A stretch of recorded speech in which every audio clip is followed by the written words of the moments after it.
Hello and welcome to the Asian Peace Talks. This is a podcast series launched by the Asian Peace Program of the Asia Research Institute at the National University of Singapore.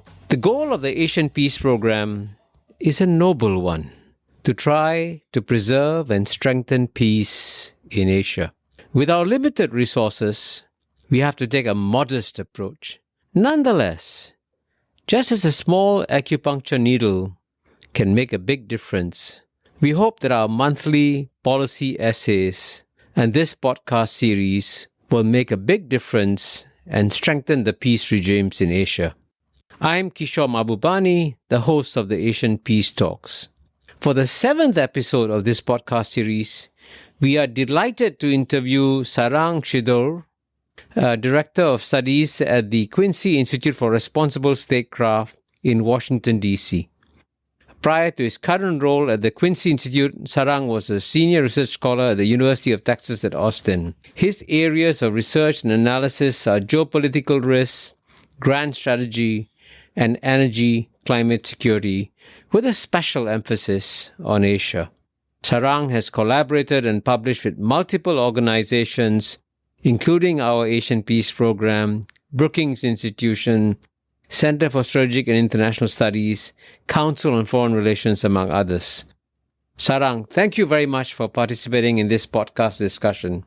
For this interview, I will basically ask questions from the Southeast Asian perspective, because Southeast Asians want to have a good understanding of what's going on with both China and the United States, and indeed we want to have good relations with both, and we are therefore troubled by this deteriorating bilateral relationships between China and the US since the Trump administration launched a geopolitical contest with China. My first question, therefore, to you is a rather basic one. How would you explain to the Southeast Asian audience listening to this podcast what exactly is the United States trying to achieve by launching this contest with China? Thank you, Kishore, very much for having me. It's a great pleasure to be here in conversation with you about what is a very important topic, perhaps the most important topic in geopolitics today, which is the US-China dynamic and its wider implications in Asia.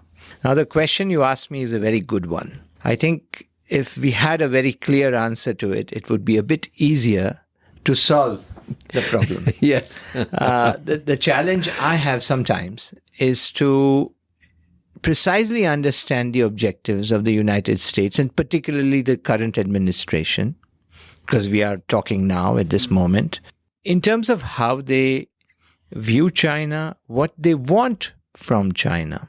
Now, you can, of course, look at the statements, read the articles, watch the interviews of key and senior figures in the administration, and some things can be deduced. One of them, clearly, is that the United States believes that China is a major threat to it. Now, by saying this, I think most of these officials will concede, if asked, that China is not likely to march across Alaska or Washington State or Kansas with troops and occupy it. Yeah. I don't think that is what certainly the American people are afraid of, and presumably the politicians. I think the question of Chinese dominance over the United States comes from partly an unspoken fear of China dominating economics and technology, such that the United States' leadership in it, that's assumed to be present for decades and sort of assumed to be forever present in the future. There is an implicit sense that the US is born to lead. For the first time, the US is confronting a peer competitor, China, with a population 4 times its own. And the fear is that the US will be overwhelmed by it. It's very much seen as a zero-sum kind of a framing. The second part comes from this you will get more from the establishment elites and national security analysts, is the fact that China could overwhelm US allies in Asia, because the United States, of course, has a system of alliances and partnerships in Asia. 2 of them Japan and the Philippines have territorial disputes with China. So there is a sense that the United States should stand up for its allies. And increasingly these days, Taiwan is being discussed like an ally, although that was not the understanding reached in the 70s and 80s precisely. We can come back to that in a minute. So the idea is that the US should do more, should provide more deterrence in a way that doesn't lead to war, will say administration officials, so that allies are defended, they feel secure, they're protected, and so forth. And the third part, especially present in the current administration, comes from those who take a normative view of the world, who see the world as a place that is constantly perfecting itself in a storyline similar to the United States, which is moving from the promise of democracy in 1776 to its perfection over time. Civil rights movements and other movements and so forth. The broadening of this sphere of rights to every American citizen is then translated into the world as a mission, and again, a very American thing, a mission that the entire world should be democratic. Now, of course, after the Iraq War and the failures in the Middle East, nobody's really talking of making China a democracy. I think that is not the goal. In fact, there's quite a different sort of a goal being articulated recently, which is defending the United States and its allies from what is seen as a threat. The assumption is that China and Russia are hell-bent on undermining and ultimately ending the democratic system of the Western powers for reasons that have not clearly been explained as to why they would do that exactly. So the idea is to make the world safe for democracy, for American democracy, we must defend it. And in a sense, we have to be assertive, including through hard security means, to defend the American system that includes parts of Asia, or a lot of Asia, in fact.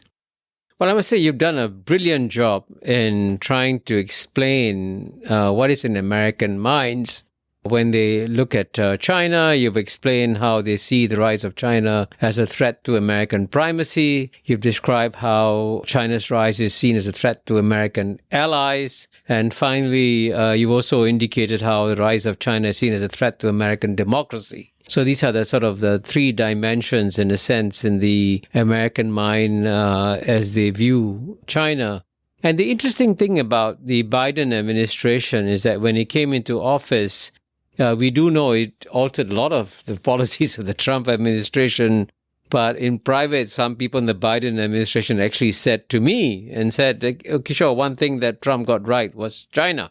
And so when Trump began beating up on China, they said, great, that's what we will do too. But they also claimed that we'll be smarter than Trump. We won't do it alone. We'll rally the allies of the United States. And guess what? China is going to deal with a united front of the allies of the United States. Now, it has now come to almost, 18, 19, 20 months since the Biden administration has been in office.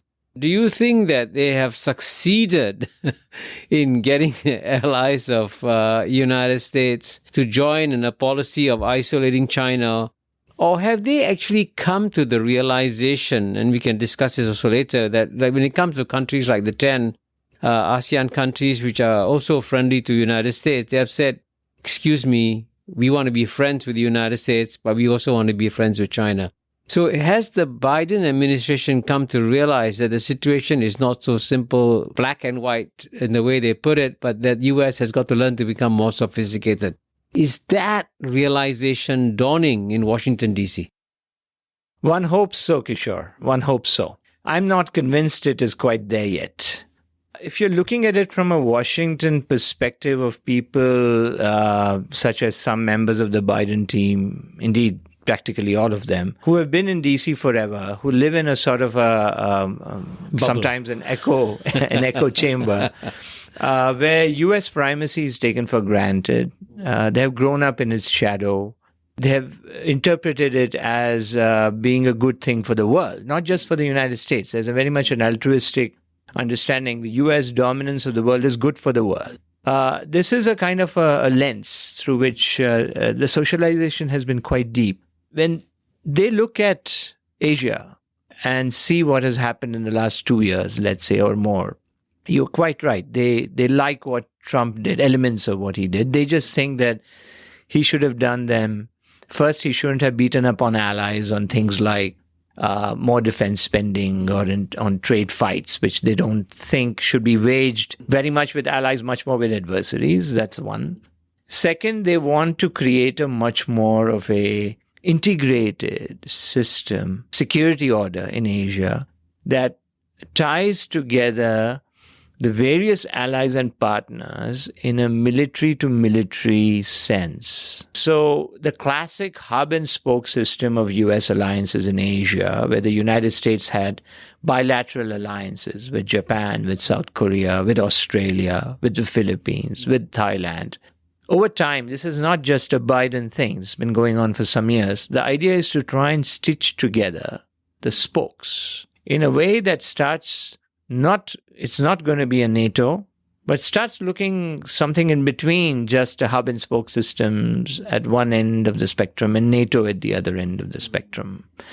And the idea is to move forward in that process. So if the Biden team is, let's say, scoring honestly their achievements in this, they will be happy from their perspective with AUKUS, which brought Australia, United States, indeed an extra-regional power, an ally, the United Kingdom, into Asia in a very direct military sense to confront China. Because what AUKUS is going to do is very arguably an offensive intent on China. It's not about defending Australia's shores. It's about taking the fight deep out of Australia into the waters of the South China Sea and beyond. So they would be happy with AUKUS in spite of all the serious objections raised to it, including some of them in my own writing and our own events at the Quincy Institute. But they will not probably agree. The other thing they probably will say is that the Quad, which is a four-nation grouping including the United States, Australia, Japan, and India, which, by the way, India has become a much closer security partner in the last 7, 8, 9 years. They would say the Quad has moved forward with the Leaders' Summit and all the statements and so forth. Japan is also moving forward. It has made more assertive statements on Taiwan. It is upping its defense spending.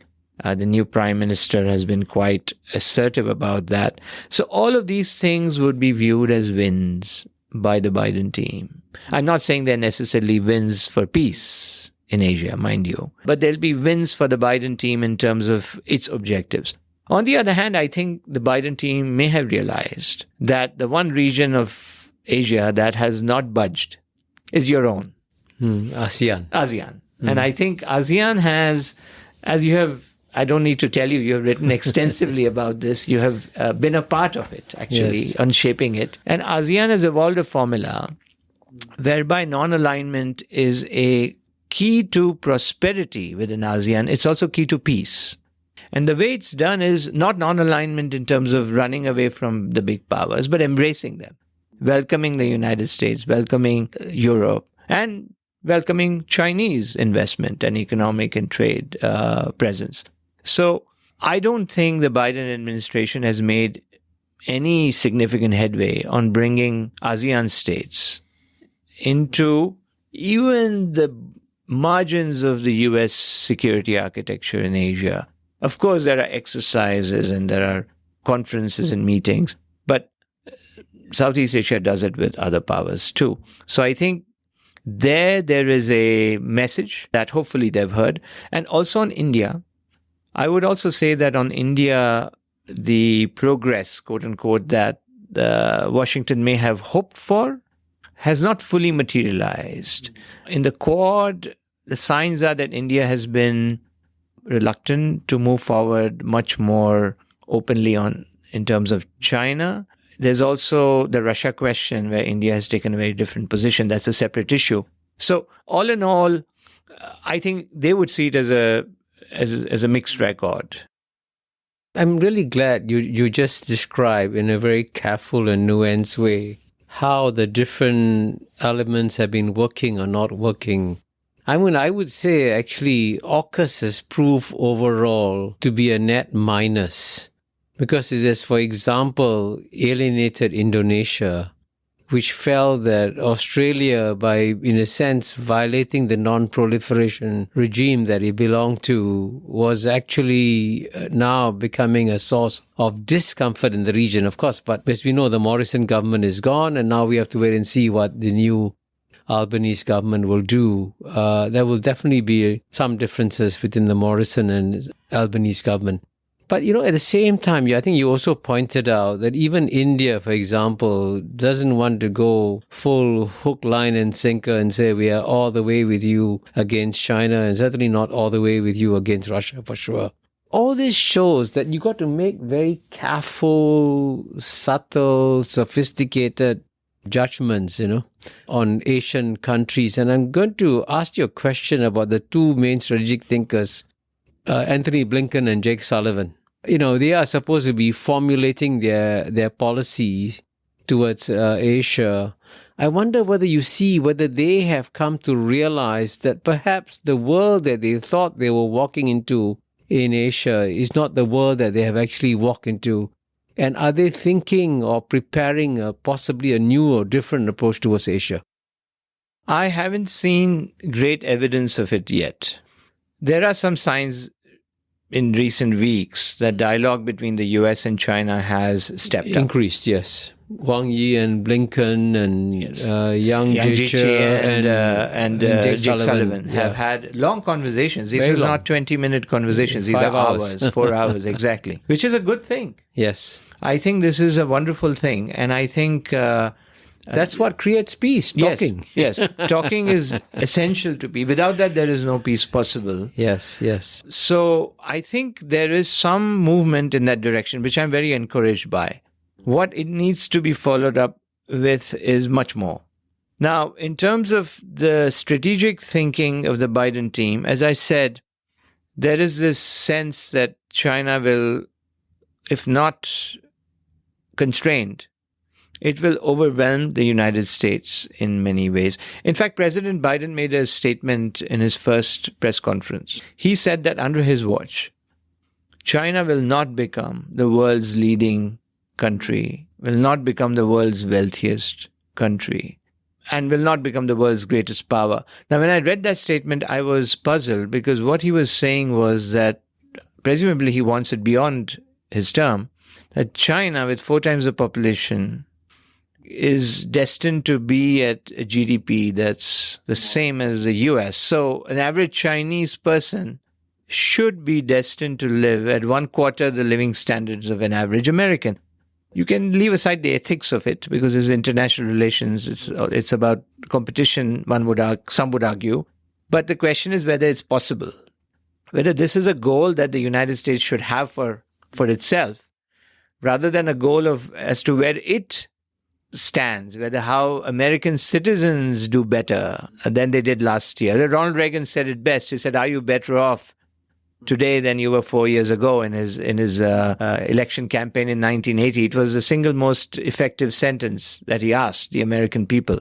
And I think there's a picture of me shaking hands with him there. Yes, indeed, as with many other leaders, of course. Yeah, I think that's the disconnect. The disconnect between the American elite, not all of them, but many of them, and the American people that today are suffering from a very high level of inflation, that are increasingly finding 18-year-old young men break into classrooms and kill little kids, that are seeing homelessness grow, that are continuing to see a healthcare crisis, are perhaps less concerned about how well Chinese live across the other side of the planet. Perhaps they're more concerned about solving their own problems in the here and now.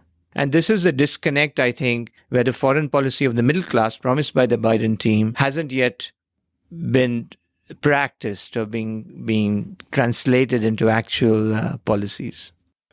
I'm glad you emphasized that a foreign policy for the middle class hasn't worked. And I want to emphasize that, as you know, the United States has a lot of friends in Asia. And ASEAN actually was created as a pro-American organization Indeed. in 1967. And when ASEAN was created, it was denounced by Moscow. It was denounced by Beijing. So there still remain huge reservoirs of goodwill towards the United States in Southeast Asia. And the Southeast Asian countries want the United States to do well. But precisely because we want the United States to do well, we actually believe that thanks to American education, the best way to do well is actually to open yourself up to trade. This is a lesson we learned from Washington, D.C., that you should sign free trade agreements and you should also cut down on trade tariffs. And instead, the shocking thing for many Southeast Asians is that, even though Economics 101 teaches us that trade tariffs, as Janet Yellen, I think, will teach in any classroom, don't really help the American people. They actually harm the American people because they harm American consumers, American workers, American competitiveness. And one would have thought that at least the easiest thing that Joe Biden could have done would have been to at least remove the tariffs or reduce the tariffs against China. But here again, I would say 19, 20 months have passed and there is still no prospect of any of the tariffs being lifted. So how do you explain that after the United States has convinced us Southeast Asians that trade is good for you, United States is now doing the opposite? What's the justification they have for that? You made a lot of good points just now, Kishore. One of the things you said was how much Asian prosperity has been linked to American policies. Yeah, absolutely. There is no question. The United States has been a very positive player, apart from the Vietnam War, sad episode of the war. Outside of that, its economic and trade policies have defeated communism in this part of the world, have shown in many ways, and combined with the hard work of the region, of course. And that still remains. The US remains the biggest investor in ASEAN. The problem is that trade has become securitized in the United States. It has become a third rail, what's called the third rail of American politics. You touch it and you die. Both parties are very shy of signing new trade deals. The Congress has become very tough on trade deals. So I think the Biden team would agree with you. The Biden team, in private, they would probably agree. They would want the U.S. to come back to some of these agreements. Come back to the Trans-Pacific Partnership. For example, the CPTPP, the gold standard in trade agreements in Asia. I think if they had their own vote alone, they would want in. But the politics gets in the way. Now, how do you overcome a politics that is, let's say, not aligned with the national interest? You do that through leadership. You need a strong leader and a functioning political system to overcome populist strains that sort of push anxiety in the mix. And leadership is about pushing back against that anxiety and giving hope to the people.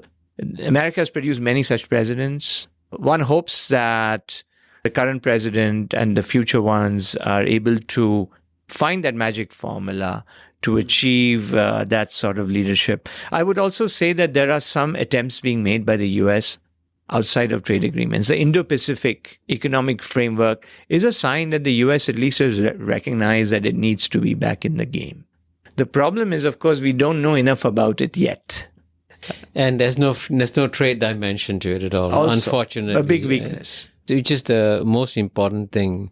You mentioned earlier leadership, and as you know, somebody who brought out a new book on leadership is Henry Kissinger. And I must say that he's at the age of 99 still speaking out very boldly. And I must say that his most recent statement on China was among the strongest ones, saying that he's warned the Biden administration from pursuing what he calls, quote, endless confrontation, unquote, with China, and saying that this could lead to a catastrophic global war.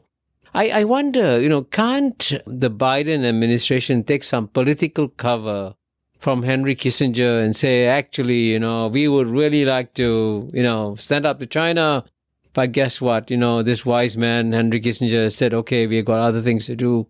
Is there any chance at all that Henry Kissinger can have any influence, real influence, in terms of pushing the Biden administration towards the center in terms of his policy towards China? Henry Kissinger is a very intelligent man, and at 99 continues not just to speak but also write books. He Yeah. just wrote his latest one. So, Amazing. I mean, amazing. One can learn a lot from him.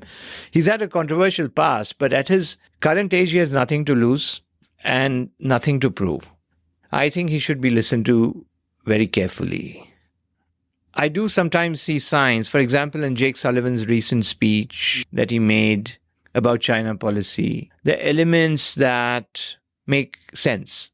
For example, the argument that there should be guardrails to the competition, that there should be much more robust confidence building measures or CBMs, that there should be dialogue between the militaries. This is where the US has actually pressed China on having those dialogues, and China has resisted. So this is where China can do more. But again, all of these positives that one sees in the administration come with another side, which is what I would consider negatives, like making these gaffes on Taiwan. We've had at least 3 of them so far. Just generally the policy on Taiwan, policy on economics. We live in an age where wise people have their influence, but the politics of populism, the politics driven often by social media, political polarization, very narrow election defeats or losses, constituencies where elections go one way or the other through small attack ads or issues, make politicians anxious. To take risky steps is, the leader may want it, but there'll be some consultant telling them, Mr. President or Mr. XYZ, you might lose election there or here. There's a congressional election coming up, for example, in the United States. So I think we live in an age where wise people have less of a way to convince or let's say translate their advice into policy. Because of the dangers of electoral politics. And since we mentioned electoral politics, of course, one of the most important politicians in the United States of America is the Speaker of the House, Nancy Pelosi. Yes. And I'm glad you mentioned Taiwan, because one reason why we have succeeded in keeping peace in Taiwan for over 50 years, since Richard Nixon's path-breaking visit to China in 1972, was a kind of an implicit understanding by both sides, that the United States understood very well that China claimed Taiwan. And of course, at that point, the government in Taiwan also claimed all of China. Both governments agreed that they were one China and not two Chinas. What the bedrock of American policy towards China was captured in one short phrase called the One China policy. And in fact, recently, what's striking is that I was present when Vice President Kamala Harris spoke in Singapore. I was present when the Secretary of Defense, Lloyd Austin, spoke in Singapore, and they both emphasized the One China policy. So what is amazing is that despite this steadfast commitment to this One China policy, Nancy Pelosi, who's from the Democrat Party and not from the Republican Party, is making a very provocative visit to Taiwan, which actually could lead to a very sharp reaction from China. And I can tell you that many of the countries in Asia are very troubled by this, because we don't want to see provocative acts like this, which will disrupt the peace and stability of our region. And that's what the Asian Peace Program is about, to try and, preserve peace and stability. I think the problem with these sorts of moves, to me, they're virtue signaling moves. They don't gain the United States anything tangential, anything material. A visit does not benefit the US. It's very hard to argue that it benefits the US in any way. Yet it provokes China. So when you have a play where your benefit levels are low and the opponent, in this putative opponent China, benefits or at least response can lead us where neither country wants to go, then it just doesn't make sense. Now, the Biden team is clearly signaling to the speaker, who, by the way, has her own autonomy in this decision. This is not something the White House can stop. It's a different branch of government. The Congress is very proud of its independence in the U.S. system. And I think the Biden team has sent those signals. I think President Biden himself said the other day about something about the military not supporting this trip, because you have the party Congress coming up in China and later in the year. There's, of course, an election in the US. I think the problem here is that the time-tested one China policy, the time-tested strategic ambiguity approach of the US, where it doesn't commit to defending Taiwan in the case of an attack, nor does it say it will not defend, has been beneficial in creating a zone where Taiwan could flourish economically, where cross-strait relations could mushroom when they didn't exist 30 years ago or so, or 40 years ago, where everybody won. Everybody actually could claim a victory of sorts. Today, that one China policy is being eroded. The gaffes that are referred to by President Biden, which are getting harder to explain as gaffes, to be honest, even though each time the Biden administration made it a point to correct the gaffes. They have, but what happens? But the gaffes remain. Yes, what happens is a standard issue correction that we still uphold the one China policy. There needs to be first of all, the gaffes should not continue, period. Secondly, there should be a very clear articulation in word and deed that the one China policy remains a bedrock of the United States. So visits of very high officials to Taiwan, other kinds of signaling that is ambiguous about ambiguity, if you will, doesn't lead to, I'm still trying to find the logic that says that the US benefits. I can't speak for Taiwan, but I would assume that it would raise the risk across the straits. I can tell you that's how most countries in Asia, especially the ASEAN countries, would view it. They would view it as a very provocative move. And frankly, this is where, in a sense, one contemporary issue that, of course, is related to Taiwan, at least symbolically or metaphorically, is what's happening in Ukraine. Many people in the United States say that if the United States doesn't stand up to Russia in Ukraine, this is going to open up the possibility of China invading Taiwan, which I think is a completely wrong analogy because, Ukraine is an independent, sovereign country that is recognized as one by the United Nations.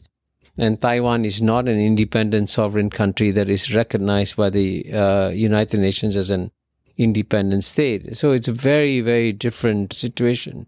I'm going to sort of ask a question about the Ukraine war and how do you think that will play out? Because it's quite clear there is now a divergence in many ways between what the West is expecting in Ukraine. The West sees Ukraine as a black and white issue that, is good versus evil. The West combined Europe and US against Russia. But what's significant is that if you look at the list of the combined population of the countries that have imposed sanctions on Russia, it makes up only 15% of the world's population. 85% of the world's population has not imposed sanctions on Russia. And indeed, as you can see from the visit of Foreign Minister Lavrov to Africa that is going on as we speak, that a lot of African countries are still keeping their doors open to Russia, as indeed are many Asian countries too. So in that sense, how do you think the Ukraine war affects, in a sense, Americans' views towards the rest of the world?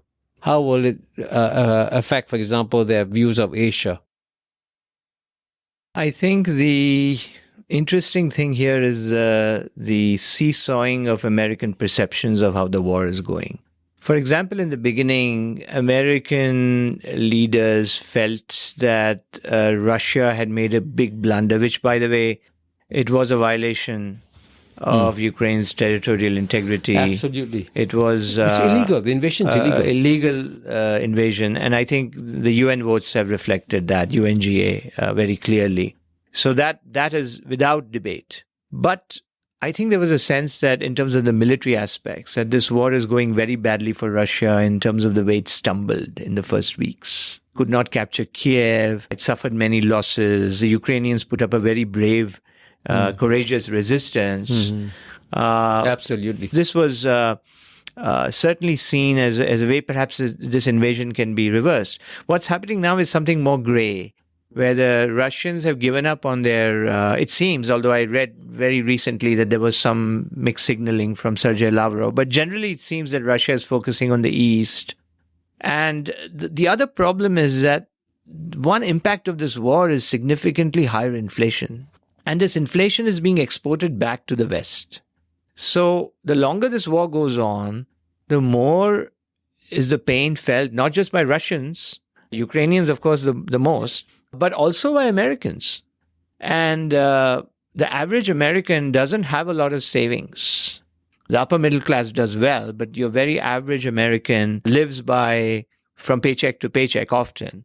So this inflation is bad for the people in the United States. And so a prolonged conflict is not in the interests of the US, never mind Ukraine and Europe. And this is where the question arises that, coupled with the fact that any conflict, whether it, God forbid, happens in Taiwan, would have an even greater impact on inflation, because China, as we know, and Taiwan indeed, are deeply woven much more into the global supply chains. Absolutely. So can the US... You can't buy an Apple phone if there's no trade between US and China. That's right. That's right. Indeed, the US and Chinese economies are complementary. If you look at the terms of trade, it's a mutually beneficial dynamic for the most part, with some significant issues. So, I would say that the Ukraine war, very very tragically, should lead to some learnings. If there's a silver lining in this, one is that the rest of the world, as you pointed out very well, the rest of the world, the global south, is not interested in taking sides. Including good friends like India, for example. Absolutely. On Russia, India has taken a very different position. While not being thrilled about the violations of territorial integrity that have happened, the United States has a system of alliances and partnerships, but this is not like the Cold War. In the Cold War, allies and partners typically fell in line to their patrons. Even there, by the way, there were divergences. For example, Ostpolitik was an initiative that opened the way for détente. But today, it's much more true. Today, allies from Turkey to Thailand are close friends of the US. They have no problem with the United States. In the case of Thailand, it's a very active partner. But it does not mean they're going to sign on to every sanction and every policy that the US pursues. And so this should be a message not just to Russia, but to the United States as well, in terms of what a future crisis over Taiwan could mean and why it is so important to avoid that crisis, avoid the conditions that can create such a crisis. You're absolutely right. And maybe I can just inject a question on Europe. In many ways, on the Ukraine issue, Europe could have played the role of a bridge builder to try and, in a sense, explain to people in Washington, D.C., it's not the best thing in the world to try and humiliate Russia, which is, by the way, what George Kennan advised, which is what Henry Kissinger advised. And Henry Kissinger himself had a very good formula in 2014 on how to preserve peace in Ukraine. He says, Ukraine should be completely independent, free to join the European Union, but Ukraine shouldn't join NATO. And even a simple assurance like saying Ukraine should not join NATO would have solved half the problem. But that was an assurance that the United States was, for whatever reason, reluctant to give. And I would say in many ways, the Europeans could have been peacemakers on the Ukraine issue, but they have actually failed. How do you assess the European record on this subject? Well, Europe has largely, Europe and US policies on Russia have largely been aligned practically entirely. Well, there are exceptions, of course, like Hungary and a couple of others.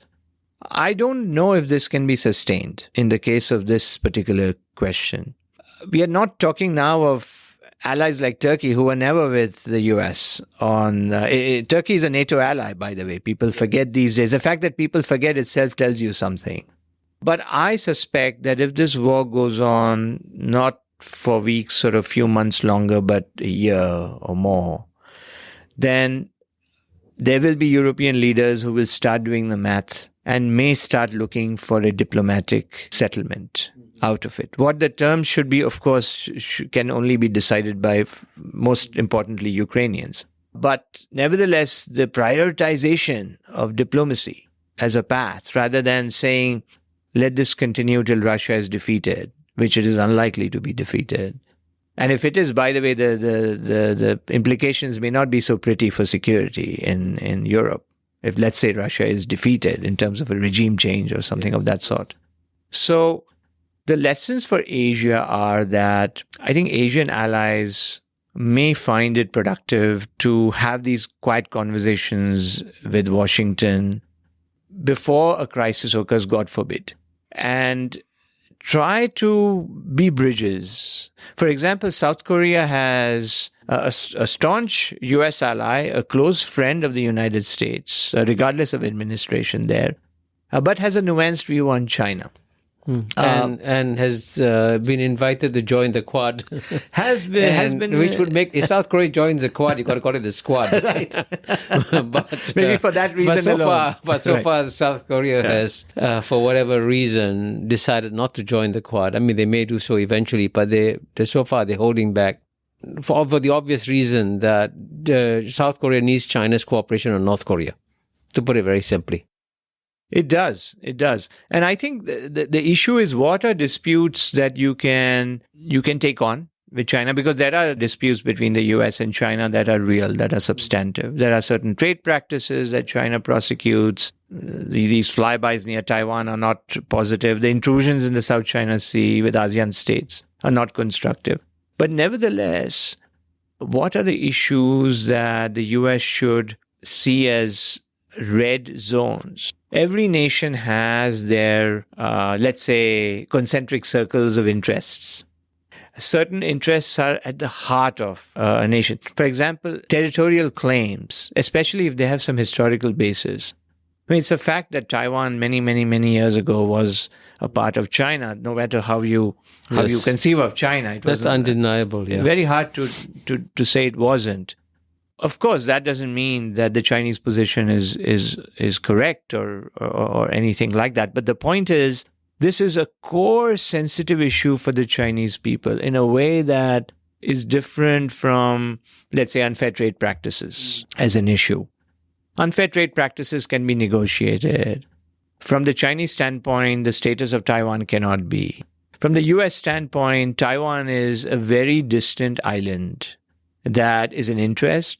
But the question is how vitally interested it is. Is it vital to the point where you can flirt with war or conflict over it? I mean, if this were happening in Hawaii, of course it would be. If the Chinese or any power were intruding in Hawaii, for example, or Guam, the US would feel extremely threatened. Taiwan is not the same, but nevertheless, from the Chinese perspective, which is, by the way, shared by many Chinese citizens. This is not just the Communist Party of China. It is sensitive. So not to accept the Chinese version of history, but to understand that this issue can easily escalate. That's right. Yeah. I mean, every country, you're right, has got red lines. For example, when it comes to India, you better be careful before you say anything on Kashmir. Indeed. Because Kashmir is of such a vital national interest to India. And I know how sensitive it was when Singapore was a member of the UN Security Council. Ireland tried to bring it up. I think Ireland got his head bashed. It's very sensitive. Which is fully what I expected, completely, yeah. But I want to end, it's amazing, time flies. We've already completed 45 minutes of our wonderful discussion.